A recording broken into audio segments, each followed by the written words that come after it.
الشيطان الرجيم بسم الله الرحمن الرحيم الحمد لله الذي لا يبلغ مدحته القائلون ولا يحصي مطمعه العادون ولا يؤدي حقه المجتهدون الذي ليس لصفته حد محدود ولا نعت موجود ولا وقت معدود ولا أجل ممدود فترى الخلائق بقدرته ونشر الرياح برحمته الصلاة والسلام على الرسول المسدد المصطفى الأمجد المحمود الأحمد سيدنا ومولانا ومولى الكونين جد الحسن والحسين المعاني والقاسم محمد وآله الطيبين الطاهرين المعصومين الذين قال الله إنما يريد الله ليذهب عنكم الرجس أهل البيت ويطهركم تطهيرا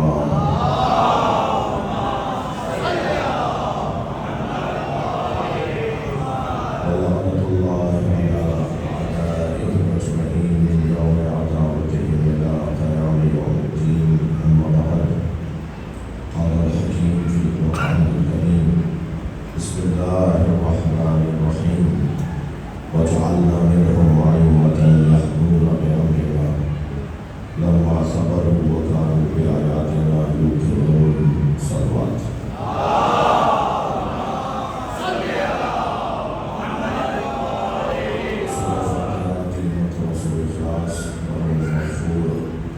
سيد الطاف حسين جعفری سيد الدار حسين جعفری رحمه الله وقرأ الفاتحة بسم الله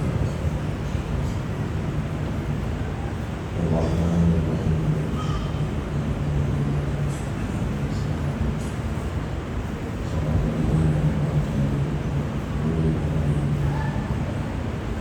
بسم الله الرحمن الرحيم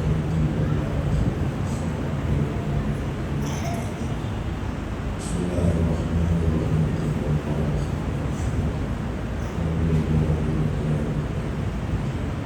بسم الله الرحمن الرحيم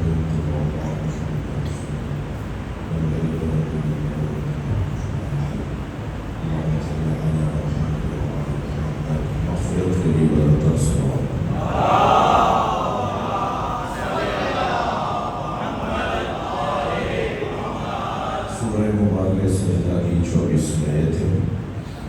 آیت میں اللہ جنہیں امام بناتا ہے ان کی صفات کو بیان کر رہا ہے، اور اللہ نے امام بننے کے قابل کچھ زیادہ تھے، مگر اس کی مزید مشیت، اس کی چاہت کہ اس نے 12 کا عدد پورا کیا ہے۔ ارشاد ہو رہا ہے وجعلنا منہم ائمۃ یہدون بامرنا، اور ہم نے ان میں سے کچھ کو امام بنایا ہے۔ تو جن میں سے اس نے امام بنایا ہے یقیناً وہ زیادہ ہیں، کچھ کو بنایا ہے۔ بننے کے قابل حضرت زید شہید بھی تھے، حضرت اسماعیل بھی تھے، بننے کے قابل حضرت علی اکبر بھی تھے، بننے کے قابل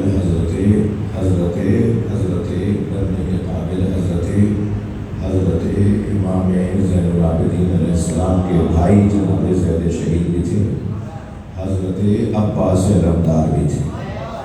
جن میں سے اللہ نے امام بنایا ان میں سے ایک کا نام عباس ہے، جسے استاد خواجہ کلامی کہتے ہیں مقام حضرت عباس کم نہیں تھا کمال، پھر آدھی دودھ جو زہرا امام ہو جاتا۔ صلوات پر محمد وآلہ۔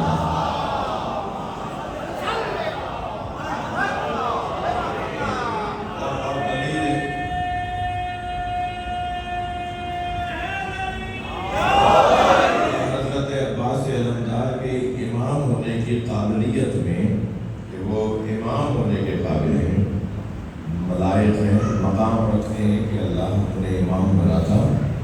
یہ اللہ کی مصلحت ہے کہ کسی ایسے کو بھی جو امام بن سکتا ہے انہیں حسین کا نوکر قرار دیا جائے تاکہ حسین کی عظمت اور بھی روشن ہو کے سامنے، یعنی جس کا ایک خادم عباس ہو، اس حسین ابن علی کا مقام کیا ہوگا؟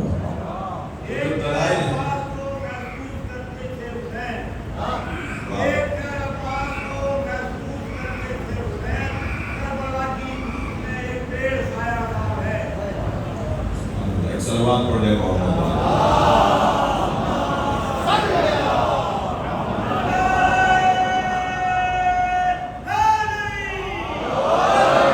چند دلیلیں دوں گا آپ کو کہ جو میرا مدعا ہے، جو میرا آپ کا عقیدہ ہے، اس میں کوئی دلیل بھی ہونی چاہیے، اور یہ ممبر علم کے نشر کی جگہ ہے۔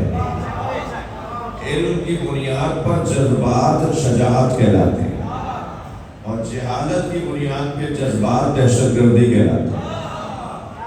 ہم شجاعت والے قبیلے سے ہیں، دہشت گردی والے قبیلے سے ہیں۔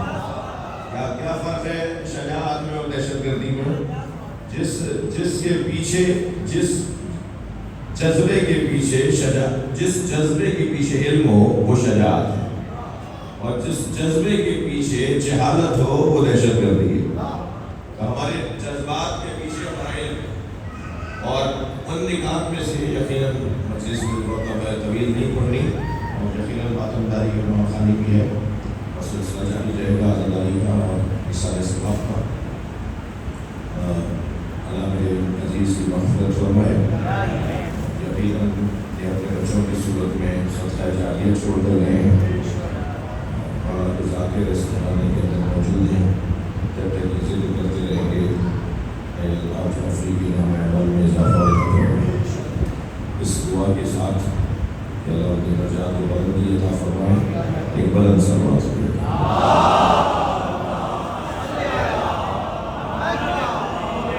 پہلی دلیل جو دلیل میں آپ کے سامنے رکھنا چاہوں گا، پہلی دلیل تو یہ کہ یہ دنیا میں رہ چکی ہے، اور دلیل سے پہلے ایک مقدمہ بات رہا ہوں، یہ دنیا میں رہ چکی ہے کہ اگر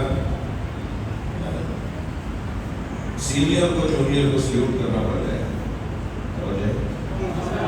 سینئر جونیئر کو اگر سلام کرنا پڑ جائے تو سلام کرنے سے بہتر استعفیٰ دے دیتا ہے۔ وہ سلام نہیں کرتا سینئر جونیئر کو، کیا کرتا ہے کہ وہ استعفیٰ دیتا ہے، اب لذبات ریٹائرمنٹ لے لیتا ہے۔ مجھے اپنے جونیئر کو سلام کرنا ہے، یہ دنیا کا ایک طریقہ ہے۔ اچھا، پھر قرآن کا بھی ایک طریقہ ہے، حَلْ يَسْتَوِي الَّذِينَ يَعْلَمُونَ وَالَّذِينَ لَا يَعْلَمُونَ۔ چاہے ایک مسئلے میں ہی کوئی زیادہ جانتا ہو، لاکھوں کروڑوں مسئلے ہی سب جانتے ہیں، مگر ایک ایسا مسئلہ ہے جس میں فلاں زیادہ جانتا ہے اور فلاں کم جانتا ہے، تو جس ایک مسئلے میں وہ کم جانتا ہے، اس ایک مسئلے کی وجہ سے وہ اس سے مفضول ہو گیا، اور جو ایک مسئلہ زیادہ جانتا ہے اس سے افضل ہو گیا۔ اور قرآن کا قاعدہ یہ ہے کہ فَاسْأَلُوا أَهْلَ الذِّكْرِ إِن كُنتُمْ لَا تَعْلَمُونَ۔ اگر تم ایک مسئلہ بھی نہیں جانتے ہو تو اس سے پوچھو جسے ہم نے اہل ذکر قرار دیا ہے، اہل علم قرار دیا ہے۔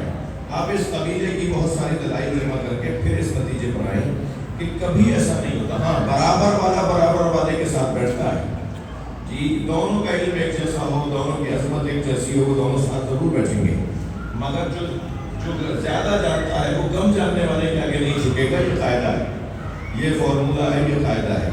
اسی قاعدے کو ذہن میں رکھتے ہوئے دیکھیں کہ میرے مولا امام جعفر صادق علیہ السلام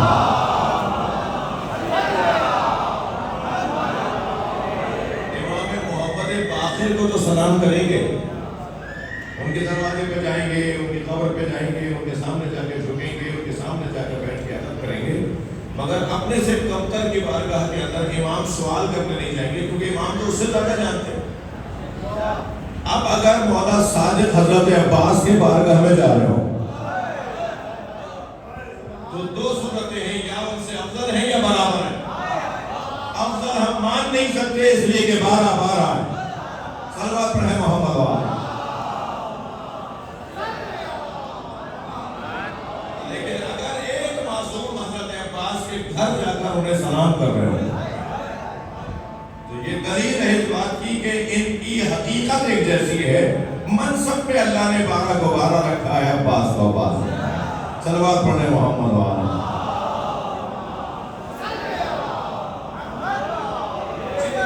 جتنے بھی زیارت نامے مولا عباس کے ہیں، 3 زیارت نامے مولا عباس کے نقل ہوئے، 3 زیارت نامے ہیں۔ جب آپ مفاتیح الجنان کو یہاں بھی مسجد کے اندر مفاتیح الجنان موجود ہے، آپ کے گھروں میں بھی دعاؤں کے خلاف مفاتیح الجنان موجود ہے، اخبار الاعمال موجود ہے، وظائف الابرار موجود ہے، آپ کے یہاں دعاؤں کی کتابیں گھروں میں موجود ہیں۔ مولا عباس کے 3 زیارت نامے ہیں اور تینوں ایک صلوات پڑھیں۔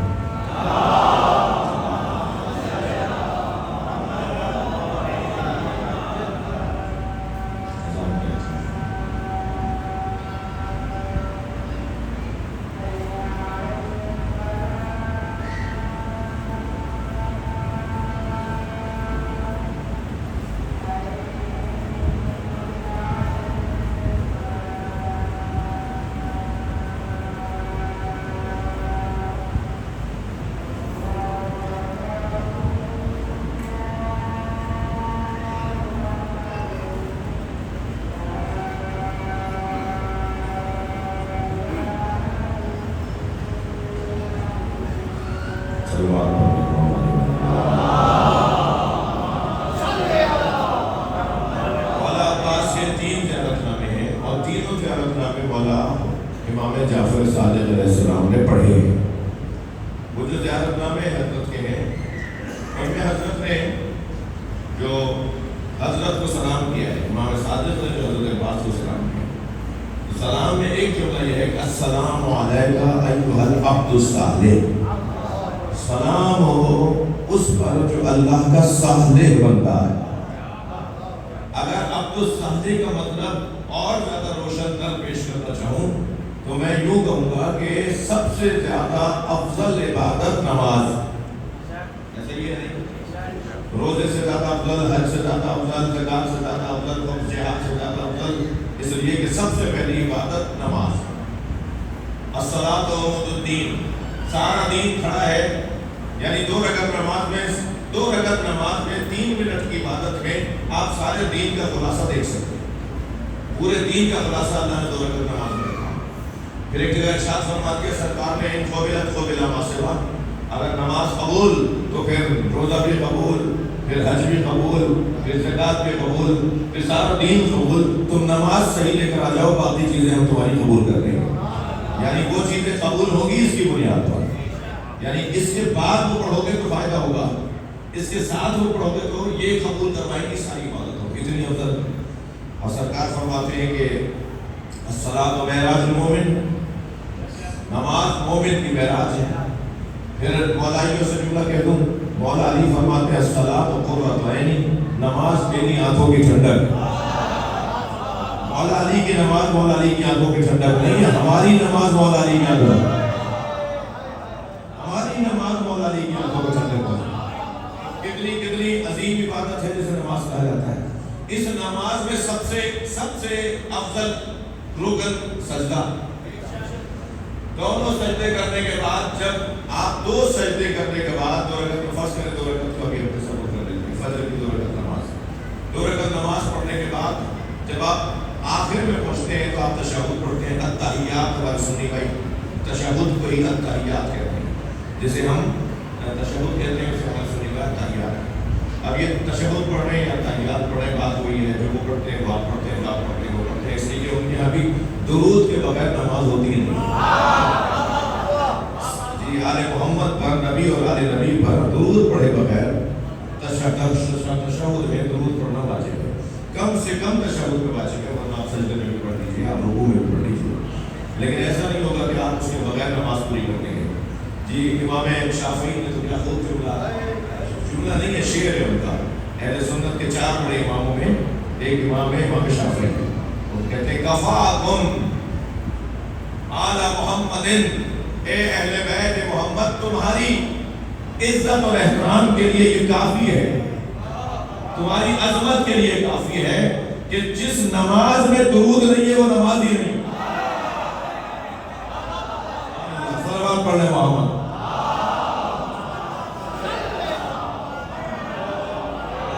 اب جب ہم نماز پڑھ رہے ہوتے ہیں تو ہم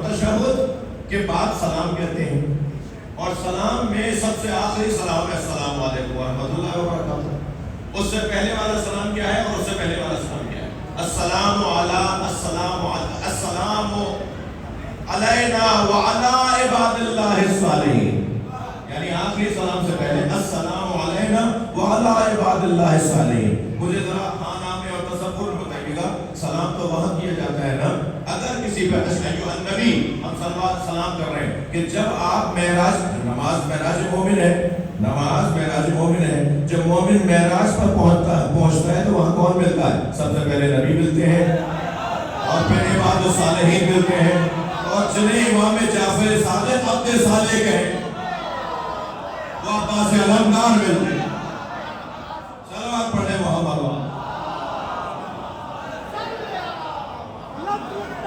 معراج پر جب پہنچتے ہیں نماز پڑھتے ہوئے، ہم جب معراج پر پہنچتے ہیں نماز پڑھنے کی منزل آخر پر، تو جن ہستیوں کا سامنا ہوتا ہے، بھائی آپ کسی جگہ پہنچتے ہیں، لوگ جو پہلے سے موجود ہوتے ہیں آپ کو سلام کرنا ہے یا نہیں کرنا؟ آپ بعد میں گئے نا، وہ پہلے سے بیٹھے ہیں، آپ کو سلام کرنا ہوگا۔ تو جب ہماری معراج ہو رہی ہوتی ہے تو معراج پر ملنے والوں میں ایک نام عباس علمدار ہے۔ لفظ لکھتا ہوں تو آکاش لکھا جاتا ہے، لفظ لکھتا ہوں تو آکاش لکھا جاتا ہے، پانی لکھتا ہوں تو پیاس لکھا جاتا ہے۔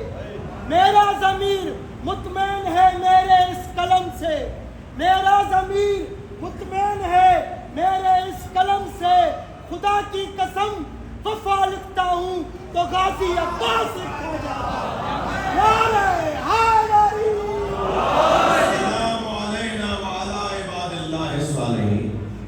ہم جب معراج پر پہنچتے ہیں نماز پڑھتے ہوئے تو ہمیں جن ہستیوں کو سلام کرنا ہے ان میں سے ایک ہستی حضرت عباس، اس لیے کہ یہاں عباد اللہ الصالحین کو سلام کرنا ہے، امام صادق مولا عباس کو عبد الصالح کہہ رہے ہیں۔ اگر ایک امام اگر ایک معصوم امام کسی کو عبد صالح کہہ رہے ہو تو ہمیں اس کے اوپر تحقیق کرنی ہے۔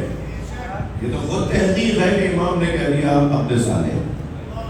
حضرت عباس کے القاب میں ایک لقب ہے عبد الصالح، حضرت کے القاب میں ایک لقب ہے غازی۔ توجہ کبھی ہے غازی۔ ہمارے یہاں تو جو بیچارے سادے دوست ہیں وہ علم کو بھی غازی کہہ دیتے ہیں، علم تو کہتے ہیں غازی ہے، تو علم ہے، غازی تو حضرت عباس کا لقب ہے، ٹھیک ہے، مگر عقیدت مند لوگ ہیں، ان کی عقیدتوں کا ہمیں احترام کرنا ہے۔ ایک صلوات پڑھیں محمد۔ جو غازی ہے نا وہ حضرت عباس کا لقب ہے، غازی عباس ہم بھی کہتے ہیں، بولتے ہیں مولا کے ناموں کے ساتھ ایک نام غازی عباس۔ یہ غازی کا لقب اس کی تشریح کروں گا اور پھر میں آپ سے دو جملے مسائل کی اور پھر سب لوگ۔ غازی کا مطلب کیا ہے؟ ایک لفظ استعمال ہوتا ہے مجاہد، ایک لفظ استعمال ہوتا ہے شہید، ایک لفظ استعمال ہوتا ہے غازی۔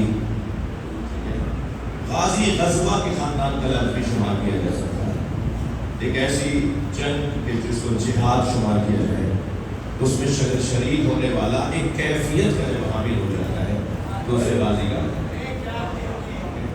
ایسے ہی شہید ایک ایسی جنگ جو اللہ کی خاطر لڑی جا رہی ہے، اس میں کیفیت کا حامل جب کوئی ہو جاتا ہے مجاہد تو اسے شہید کہا جاتا ہے۔ ایک ایسے ہی جو اللہ کی خاطر لڑی جانے والی جنگ ہو، اس میں اگر کوئی مجاہد ایک کیفیت کا حامل ہو جائے تو اسے مجاہد کہا جاتا ہے۔ البتہ فراری بھی ہوتے ہیں، ہر ایک کے بس کی بات نہیں ہے کہ وہ میدان میں لڑ سکے، جب سکے۔ مسلسل جنگ ہو رہی ہے، بھائی ہم تو پیچھے کہاں جا رہے ہیں، ہم تو اسی زمانے میں لے رہے ہیں، ہمارے اپنے اسی زمانے کے اندر ہمیں نظر آ رہا ہے بھاگنے والے کون ہیں اور ڈٹنے والے کون ہیں۔ ابھی جو امریکہ سے جنگ ہو رہی ہے، صلوات پڑھیں نا محمد۔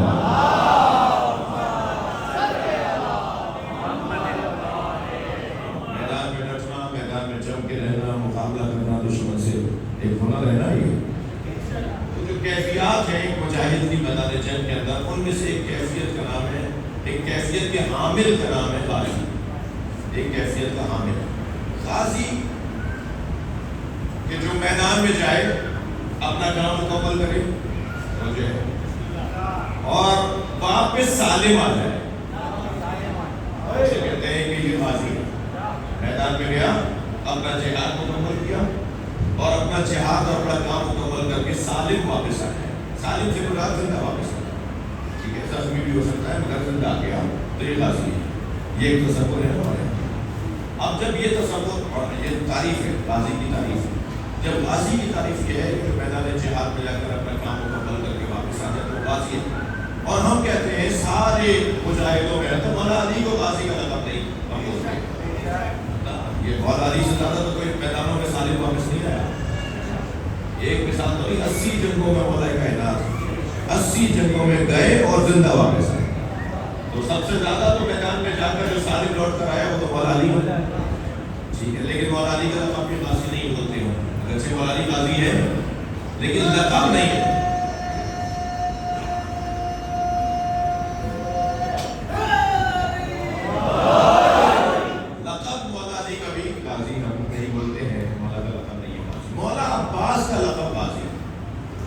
مولا عباس کون سی جنگ میں گئے ہیں اور سالم آئے ہیں؟ دیکھیے اس نظام میں جسے دین کا نظام کہا جاتا ہے, جسے اللہ کا نظام کہا جاتا ہے, اس میں گنتیاں نہیں ہیں, کیفیتیں. یہاں کمیت مطلوب نہیں ہے, کیفیت مطلوب. کیا بولتے ہیں بچے؟ کوانٹٹی نہیں, کوالٹی. کوالٹی یہاں پر معیار ہے, کسوٹی ہے, پیمانہ ہے. بعض اوقات ایک انسان آپ کو نظر آئے گا کہ وہ 60 سال تک ریاضت کرتا رہا, وہ جس مقام پر جا کے پہنچا ہے, ایک 18 سال کا جوان اس مقام پر پہنچ گیا. ہونا تو یہ تھا کہ یہ بھی 80 سال تک محنت کرتا, یہ بھی 60 سال تک محنت کرتا. کیوں وہ جو 60 سال والا جہاں پہنچا ہے وہاں 18 سال والا بھی پہنچ گیا, اس لیے کہ وہاں گنا نہیں جاتا ہے, تولا جاتا ہے. اللہ کے نظام میں تولا جاتا ہے, گنا نہیں جاتا. تو کیا معلوم کہ اس کا کوئی ایک عمل ایسا ہو گیا جو اس کے 10 عملوں کے برابر ہو گیا. اس نے 10 عمل انجام دیے, اس نے ایک ہی انجام دیا, دونوں کا وزن ایک جیسا ہو گیا, تو دونوں کو ایک جیسی کلاس مل گئی, دونوں کو ایک جیسا معیار مل گیا. حضرت عباس کون سی جنگ میں گئے ہیں اور جا کر سالم لوٹ آئے؟ جن لوگوں کا یہ نظریہ ہے, میں ان سے متفق ہوں, میں بھی طالب علم ہوں اور قرآن کا اور حدیث کا طالب علم ہوں, کہ 11 سال کی عمر میں جنگ صفین میں مولا عباس گئے. جنگ صفین جب مولا علی سے ایک جنگ ہوئی, اس میں حضرت عباس کی عمر 11 سال کی تھی اور حضرت اس جنگ میں گئے. اور جب گئے ہیں تو لقاب لگا کے گئے, اور جب گھوڑے پر بیٹھ کر گئے ہیں اور جنگ کی ہے آپ نے, تو سارا لشکر, وہ اپنے ہو یا دشمن, وہ سب آپس میں یہی کہنے لگے کہ آج علی بغیر بتائے میدان میں آئے. مولا کا تو انداز ہی نہیں تھا بغیر بتائے جائے, جی بغیر بتائے کہ جانے علی کے, مولا علی کے جنگ کا اپنا انداز ہے. کبھی توفیق ہو تو مولا علی کی صرف جنگ کا مزاج پڑھا جائے, علی مولا کے مزاج حرب کو پڑھا جائے کہ ان کا مزاج حرب کیا. ان کا بھئی یہ علی آج بغیر بتائے میدان میں آ گئے, اور وہی کاٹ اور وہی انداز اور وہی میدان میں اترنا اور ویسے دشمن کا مقابلہ. اور اس کے بعد جب بہت کچھ وہاں دشمن کا جی کام خراب کر کے, حضرت کھانا خراب کر کے حضرت جب واپس لوٹے ہیں تو سب دوڑے ہیں حضرت کے خیمے کی طرف کہ جا کے علی کو کی زیارت کریں اور آپ کو جنگ میں اترنے پہ کچھ آفرین مرحبا اور دعائیں لیں اور دعائیں لیں. کوئی کیفیت ہوتی ہے ایسے موقع پر جب کوئی فاتح لوٹ رہا ہوتا ہے. اب جیسے ہی یہ سب وہاں پر پہنچے کہ مولا یہ اتریں گے تو مولا سے ملیں گے, تو جیسے ہی وہاں پہنچے تو سامنے دروازے پہ علی کھڑے. تو یہ کہنے لگے اگر علی یہ ہے تو پھر یہ کون ہے جانا. تو جیسے ہی وہ گھوڑ سوار قریب آیا, اس نے گھوڑے سے اتر کے نقاب اٹھائی تو وہ حضرت عباس. تو پورا لباس مولا کے بدن, مولا علی علیہ السلام اس وقت میں تقریباً 62 برس کے ہیں جنگ صفین میں, 62 سال میں, اور ادھر یہ حضرت 11 سال میں, جو 11 سال والا 62 سال والا جیسا لگ رہا ہو. تو حق نہیں ہے کہ اس کے علم کو روزانہ سلام کیا جائے. سلامات پڑھ لیں محمد آباد.